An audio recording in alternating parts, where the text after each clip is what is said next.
long time ago, on a gloomy, wet Cleveland spring night, two men stand alone amidst the late-night drivel.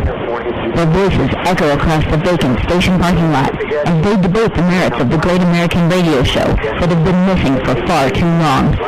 On that night, an idea was born.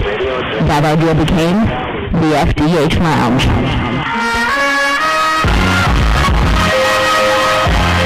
Welcome to the FDH Lounge. Welcome to mini-episode number 14 of the FDH Lounge. This is FDH Lounge. Managing partner Rick Morris coming at you tonight. We have a very special guest. It's a real thrill for me to bring on the show, Peter Scolari. Peter, welcome to the FDH Lounge, sir. It's good to have you on. I can hear you. I don't know if you can hear me. Yes, sir. Got you on. Great to have you on, sir. How are you this evening? Oh, nice. Nicely done. Technology. I'm still working my way through here on the controls, but it's a great thing to have you on the program. I'd like to ask you, and we want to trace through a lot of the things with your career, everything that you've got going on now. But as we were setting it up just a second ago here, of course, the formative roles, the breakthrough roles for you in the 1980s with Bosom Buddies and then Newhart. Trace for us, if you would, what led up to Bosom Buddies. I know you had the Colonnade Theater Lab right there at the outset. Our senior producer, Steve Servillo, wanted me to bring up about Good Time Girls. He said that was probably something that helped you land Bosom Buddies. So talk about what the path was to getting that first breakthrough. Well, impressive research. You know, when you start touching on stuff I don't remember, that's impressive. We try. I was with a theater company for a little more than 5 years, from 74 to 79, an incredible group, in which included actors who came through with Jeff Goldblum, Danny DeVito, Rhea Perlman, my buddy Michael O'Keefe.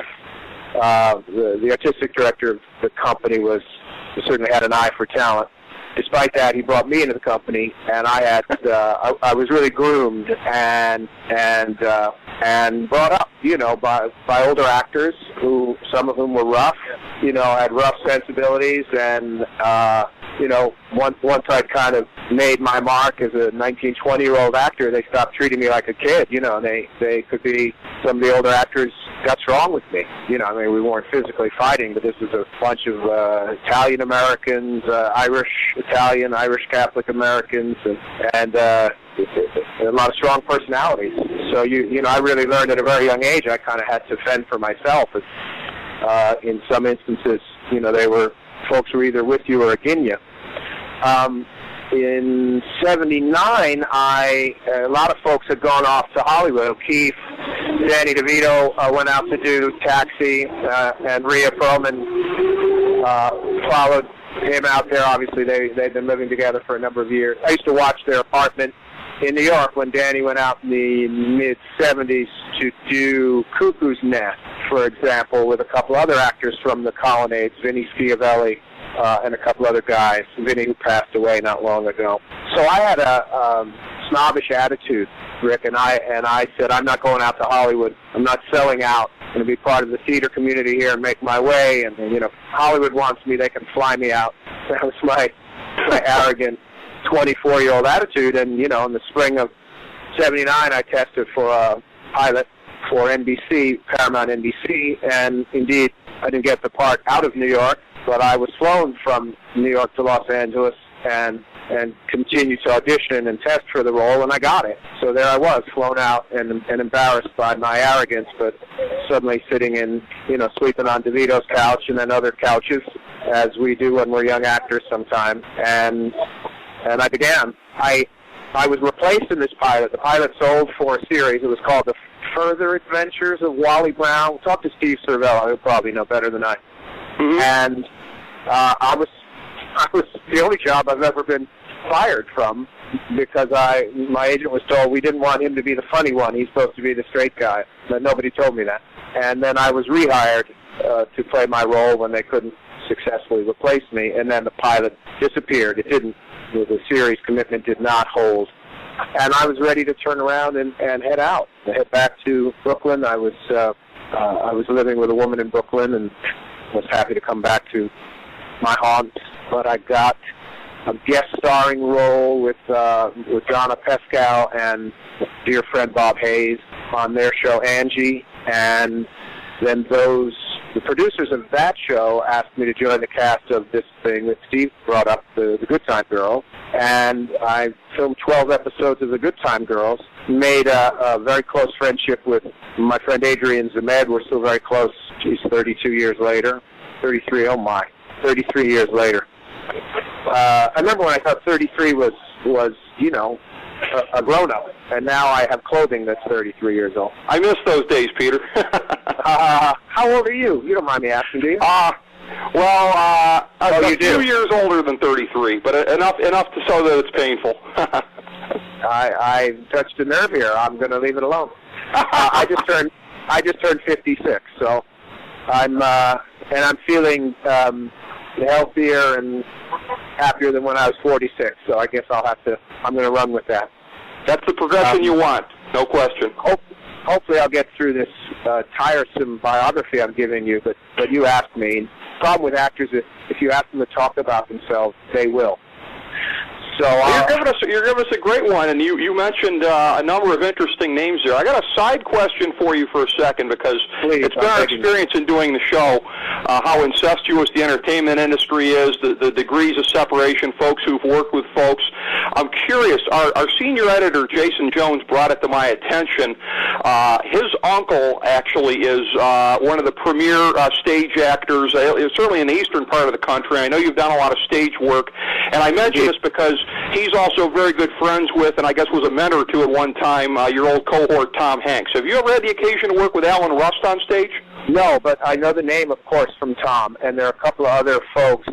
This gentleman, I remember his name among them, to whom Tom pays tribute, and pays his homage to them, as folks. His high school drama teacher, whose name now eludes me, a fellow who hired him, to be a journeyman at the Great Lakes Shakespeare Festival back in the late 70s. These guys, Tom will tell you, that they sort of founded.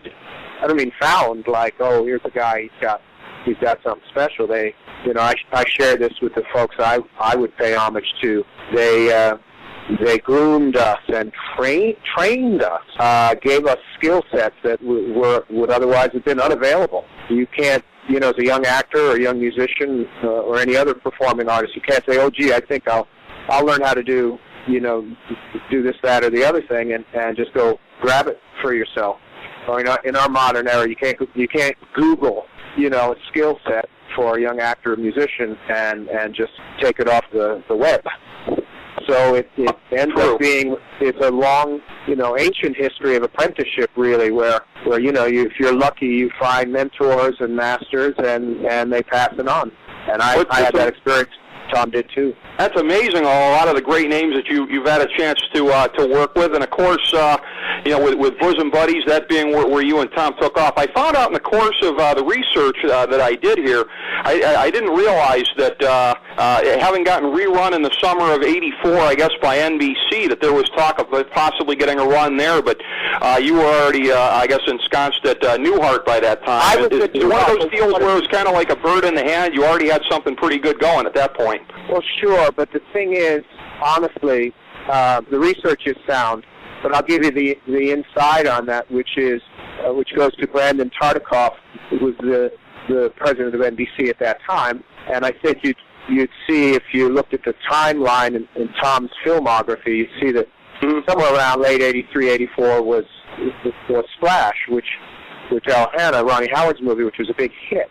And then it led to something right away that was in production or was released in the spring or thereabouts of '84. And so Brandon Tartikoff actually held a press conference. He said, I'm going to bring Bosom Buddies back in prime time. It'll be reruns, but I'm going to bring it back in prime time because of the success of, quote, one of its stars. Currently, the current success of one of its stars. And I ran into Brandon Tartikoff at some event later that year, and I said, hey, thanks for the nod. Thanks for mentioning why you brought the show back, having nothing to do with me. Trundling my way through my early years at the Newhart show. But there were sort of rumors and words being bandied about that, well, why not do Bosom Buddies the movie? And Tom and I certainly had a couple of laughs talking about that over the years. In the early 90s, I actually pitched an idea for a movie, Bosom Buddies, to Tom, and he really liked it. And I'm sure would never have done it. Here he was at that time in the early 90s. We were seeing the emergence of a profound dramatic actor. So that's not the time to go do Bosom Buddies the movie. So I don't think it was ever meant to be. It was, but something that I found interesting though is that you've worked on some projects with him subsequently. So I mean that's got to be great to be able to revisit. Somebody that you came up with, and with a lot of the different roles that you've played. I imagine a lot of the different things that he's got out there. There's probably any number of roles that a guy like you is versatile enough to play. So that must be pretty funny. They're pretty fun to get to do that again and work with him when the chance presents itself. In one instance, I think it was That Thing You Do, that I was just a last-minute replacement. An actor had dropped out of a role in that film, and Tom and Gary Getzman, his partner, out at Playtone Productions, called and said, "Will you get on a plane tonight? Will you be on set tomorrow?" I said, "Of course." And they fixed my car. I remember when I was in lieu of any kind of salary, I had some problems with the gas tank in this old car I had, and they had some Teamsters take it out when we were at lunch one day, and when I went to the parking lot at the end of the day, my car had been fixed. Tom and I, we used to joke about it, and as we get older now, it's an undeniable fact that Tom and Peter are closer friends than the Bosom Buddies ever were. Not having to deal with the constraints of living half of our lives in drag either. Well, I can say that for myself. I can't vouch for Tom. You'll have to ask him. But as far as I know, he stays fully clothed in men's attire. Let's hope so. Anyways, but as far as it goes with your leading characters in the '80s, there, I mean, I'm gonna guess that when you get stopped on the street or asked about roles, I'm gonna guess that as memorable as Henry / Hildegard was, that probably in more instances than not that it would be Michael Harris that gets brought up to you. I mean, that was such a zeitgeist character for the decade, wasn't it? With the kind of spoiled yuppie thing going, almost kind of a counterpoint to Alex P. Keaton. What's it like to play a character like that that's just supposed to embody so much of what's going on in pop culture at the time? Wow, that's a question that's so much smarter than I am. I almost have to ask for a replay, but let me give it a try. The first part of the question is, I think the answer is that I'm recognized more often for this sort of, you might say this video glut. I've done 300 or more individual television episodes. Sure. And the nature of reruns and syndication being what it is, whether people like it or not. They have seen me as they falling asleep or channel surfing, and in as many instances have sat and watched a rerun cycle of Bosom Buddies or Newhart. Back in the late 90s and through till 2000 or 2001, I did a television version of Honey, I Shrunk the Kids as a TV series for Disney. Right. And I like to refer to that era as Honey, I Shrunk My Career, because I made a lot of money, but the show was, running on Sunday afternoons and Saturday afternoons, and it was a family market. It was not a first-run network, primetime show ever. Mm-hmm. So as successful as a lot of these Disney Channel, Disney television franchises have been for the young actors, for a guy who did a show like that, and we're very proud of the episodes, the 66 one-hour episodes we made, by the way, Rick, but it created a sort of cast, I think, in a lot of people's minds in television that said, well, he's not primetime. I guess he's become a family television actor. And, that may or may not be true. What's developed since then, it's taken more time where I'm at in the kind of TV work I'm getting now and some film work and a lot of stage work the last 5 years. I have no complaints, but it was a very rough go from 2000 to 2004. And all that being said, it's that Honey, I Shrunk the Kids. When I walk around the streets of New York, as I am right now as we speak, it's Honey, I Shrunk the Kids. There's 66 hours. of them out there in the Ethernet. Now, you get somebody, who's 30, 35, 40, I can begin to tell. I ask them how old they are when they stop me on the street, and from that I can ascertain. Somebody says, "Well, I'm 42, and I used to watch you when I was," and before, they're doing some sort of hand gesture that shows me how tall they were when they watched me, and I've become like a carnival psychic. I can tell them, "Oh, you watch Bosom Buddies. You're 43 and 5'9", 162 pounds." That's very interesting. I mean, it just goes to show that no two stories are exactly the same, because the one thing I was thinking coming into this, as far as a precedent with our show, we had Curtis Armstrong around a couple months ago, and I asked him the same question. And, for him, he said, it's mostly Booger, but, occasionally some other ones. So it's very interesting, because you and he both have really shown a lot of versatility after coming up in the 80s and really working in different platforms, stage, TV, film, both doing voiceovers. So it's interesting that you get a little bit more variety in terms of what people bring up to you versus not so much with him. It's just that's what makes it so fascinating to talk to guys in your business. Everybody's got a different story to tell. Yeah, it's amazing you mentioned him, because I had left the Colonnade Theater in '79 and was set to embark upon a TV career. But I was back in New York in 1980 briefly, and there was a play in production at my old theater company, and Curtis Armstrong was the young lead in it. So I came and saw it, and I thought he was great. And so we met in 1980, and years and years later, I guess maybe it was in the post-Moonlighting, if I'm not mistaken, we ran into each other, and I think reflected upon that. Well, I said to him, I'm the one person in a million that's going to tell you this, but I told him, I said, he'll always be Herb from Moonlighting to me. I said, because I was a huge Moonlighting mark back in the day, so I'm the one guy that thinks of that well before Booger. I realize that some of his other roles tend to come up before that when people think of him. But as far as folks that you've worked with or crossed paths with in any way, something else that came up in the research that just really fascinated me, because somebody that when we go back to Honey, I Shrunk the Kids, writer for that show, Ed Ferrara, who would go on to become just one of the groundbreaking pro wrestling writers / bookers of the late 90s, the Attitude Era, Stone Cold Steve Austin, The Rock, D-Generation X, all this wild and crazy stuff that really helped turn the wrestling industry on its ear. Did you ever see any hint of anything like that when he was writing for your show? He was wrestling. He was dabbling as a sort of semi-professional. He was doing it himself. And I didn't see where it was going for him as a writer. I thought he had quite a bit of promise as a writer. He didn't have a lot of what the studio wanted from him, Buena Vista Television and Disney. They wanted him to kind of really get what you might call a bunch of running gags, things that the hooks, like a Motown riff that brings into My Guy. We know what the song is when we hear the hook, the riff, and they wanted that equivalent from him in the writing, and he didn't produce that for them, and which didn't concern me at all. I thought the guy was outlandishly funny and creative, and a very good-hearted guy. I thought he didn't really catch a break there, and they tried to make him into something that he wasn't. A more kind of standard, by the numbers. Disney family franchise kind of TV writer, and he had other plans. So I don't know if they let him go, but, it was a very strong executive producership there with John Landis and his partner, Leslie Belzberg.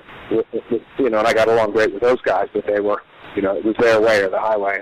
Well, that's a great insight there you give us in terms of the comparison between the TV business and pro wrestling, because he was pretty non-linear in wrestling here, but I guess wrestling is a little friendlier to being reinvented with the kind of stuff that he and his partner Vince Russo were helping to bring in. That is interesting. As we start, I didn't even know any of that.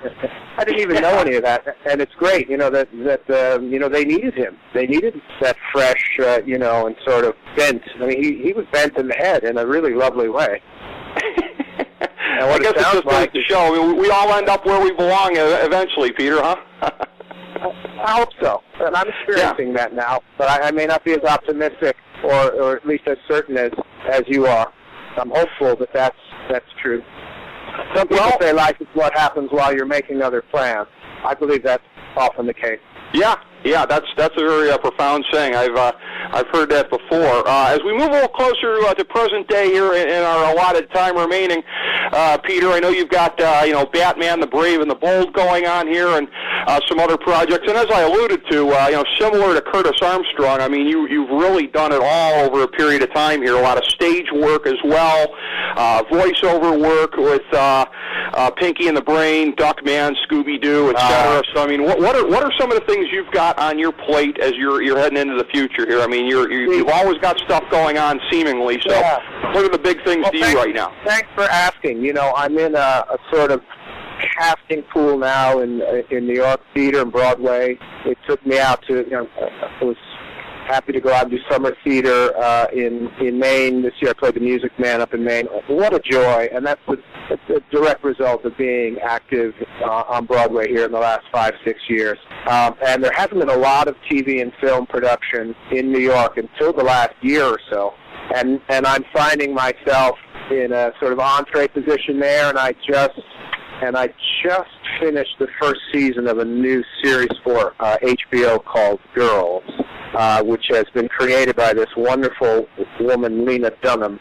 And I, along with another Broadway actress, Broadway veteran, Becky Ann Baker, who's Dylan Baker's wife, she and I play the mom and dad to Lena Dunham's lead character in this new series for HBO.